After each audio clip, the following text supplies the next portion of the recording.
জামায়াতের নায়েবে আমির ডক্টর সৈয়দ আবদুল্লাহ মোহাম্মদ তাহের বলেছেন, বিএনপি ভেতরে ভেতরে স্বৈরাচার হবার চিন্তায় রয়েছে। রোববার রাজধানীর ডিপ্লোমা ইঞ্জিনিয়ার্স ইনস্টিটিউশনে মহানগরীর দক্ষিণ জামায়াত আয়োজিত ২৮ অক্টোবর থেকে ৫ আগস্ট ফ্যাসিবাদের কালো থাবা ও আগামীর বাংলাদেশের চ্যালেঞ্জ শীর্ষক সেমিনারে কথা বলেন তিনি। বলেন, ফ্যাসিবাদ রুখে দেয় এমন সংস্কার বাস্তবায়নে বাধা দিচ্ছে বিএনপি। তিনি আরও বলেন, কোনো রাজনৈতিক দলকে খুশি করা অন্তর্বর্তী সরকারের কাজ নয়।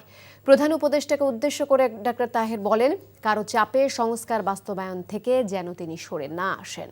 যে ফ্যাসিবাদ পরাজিত হয়েছে তা পুনরায় ফিরতে চাইলে তা প্রতিরোধে লড়াই করবে জামায়াত ইসলামী। ফ্যাসিজম তো নিজ মাটি থেকে, শাসন থেকেই গড়া। তো গড়ায় কখন? যখন এক ব্যক্তির হাতে অসম ক্ষমতা থাকে। আমরা তো সেটাই চেঞ্জ করে দিয়েছি, এদেশের মানুষ তো সেটাই চাচ্ছে। তাহলে বিএনপি ভিতরে ভিতরে আবার ফ্যাসিস্ট হওয়ার একটা খায়েশ আছে মনে হচ্ছে, যেই কারণে ফ্যাসিজমের যে রাস্তা আমরা সংস্কারে বন্ধ করতে চাইছিলাম, এগুলো আমরা বন্ধ করতে দিচ্ছি না।